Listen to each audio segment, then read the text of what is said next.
در آمریکا هست به نام فاکس نیوز، حتما شنیدید.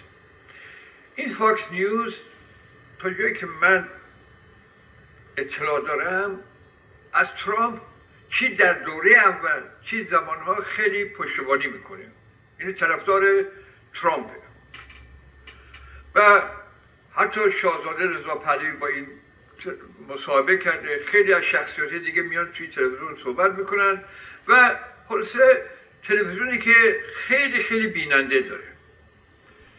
این تلویزیون چند روز قبل با شاهزاده رضا پهلوی مصاحبه کرده و چند دقیقه هم هست، با هم دیگه گوش میکنیم. Iranian Crown Prince, His Royal Highness Reza Pahlavi. Your Royal Highness, thanks for being here. Thank you. You are in contact with people on the ground inside Iran? As much as possible in the last 72 hours. As you know, it's been very difficult to access people, but every now and then information gets to us. I was able the night before last to have a FaceTime moment with a few of the people who came right off the street to tell us how the situation was on the ground. I mean, awe and admiration in the courage that they have displayed. But the sad news is that we have had more casualties in the last 2 days, 4 times the number of people who were dead as a result of the 9/11 terrorist attack. We're trying to get our head plus. around that.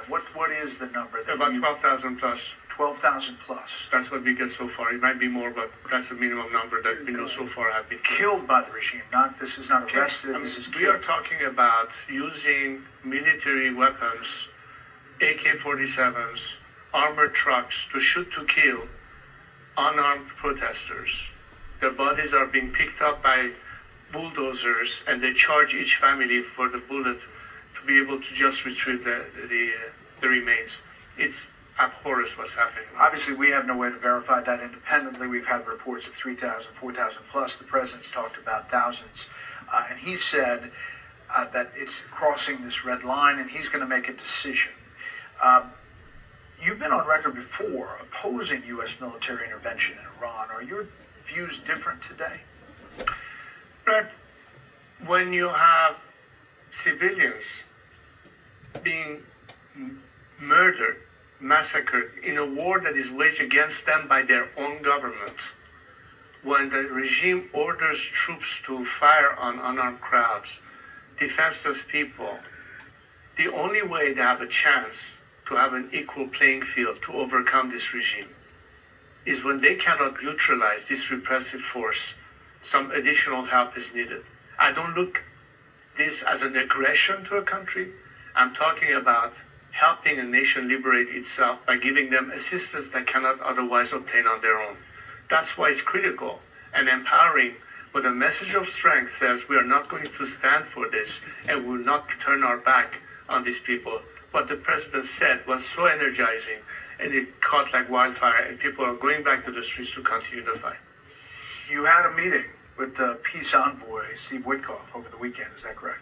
But I'm not going to discuss the people we are in touch with out of respect for the administration. These are sensitive moments. But what I can tell you is that what the president has said has been extremely energizing to the people. The Iranian people count on this president to follow through on his promise that he made. And this is something that will keep them hopeful that this time they're not going to be thrown under the bus as they have before. So getting from point A, where we are, to point B, if the regime, as some people suggest, collapses and the protesters have this moment, what is the model for success? What is the country that you have in mind, or you other protesters have in mind, the model for success? You know, the only way that we can have the ability as a nation to determine our own future is within a democratic process of free election, the formation of a constitutional assembly where the future form of a democratic secular system can be debated and determine what its final form could be. So in the process of transition post-collapse, we have to have a plan of action, which we do. I have a comprehensive plan that addresses what needs to happen during that transition, how we're going to manage that process, what is the responsibility of an interim government to set the stage for that, and at the end, let the Iranian people, in complete transparency, debate what it is that ultimately they would like to opt for. But you yourself haven't been there since 1978, is that correct? 1978 was when I left Iran So, for the last time. is there a team on the ground? Are there people? You don't have an army. How does this happen? It's a combination of people who are inside Iran right now that are members of civil society. There are lawyers, experts, economists, university people. We're talking about a very strong polity that despite this regime has been able to survive all these years, and they need to step in to fill the void. A lot of people are ready to step in. There's a counterpart outside that is sort of hybrid system can help one another in that process. And I think the important thing is to be able to protect their identities to the very end so they're not prematurely exposed, which is why it's not so obvious that we can ask them to, show up and not be immediately in danger. So we have to be very careful about that. But we are constantly in dialogue with them, preparing that transfer. So as soon as this regime collapses, we can immediately engage those forces within and constitute all the elements that will contribute to I know that you had transition. some meetings on Capitol Hill.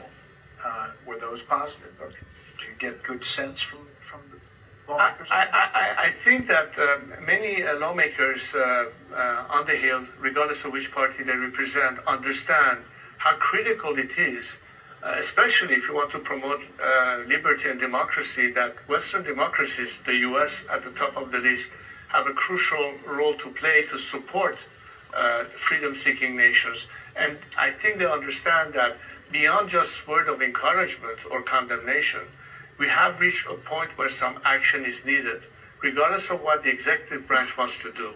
The legislative side has to be in support of anything that can empower a nation, because at the end of the day, it's about empowerment. It's about giving a nation. And we've seen that before.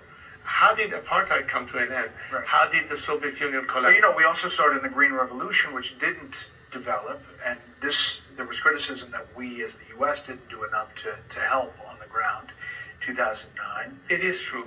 Do you think this is the tipping point? It this is very different. Is the moment. It is very different, Brett, because the demand now is not just economic hardship or shortcomings or lack of liberalization. We have come to the point where people are just fed up with this regime. They are saying death to the dictator. They want to liberate themselves. And their demand for freedom is met with the most brutal reaction by a regime that is waging war on its own citizens. How else can we liberate ourselves when there's such degree of pressure without having, at some point, an element of backing and support from free nations that stand on the right side of history? Do not throw us under the bus by trying to negotiate or appease a regime that for 47 years has brutalized our nation. Well, it's interesting to hear the president talk, and we'll see what the actions are or are not in coming days. Your Royal Highness, thank you for the time. Good to see you, Brett. Thank you. Up next. ضرب مثل آمیانه داریم میگن که نه به باره نه به داره. اون بالا نوشتن اعلیحضرت رضا شاه دوم. ایشون چندین بار گفته که من در زمان حال فقط دارم فعالیت میکنم برای آزادی ایران با موقعیتی که دارم. حتی بارها تکرار کردن که در آینده باید یک رفراندومی باشه، یک انتخابات آزادی باشه.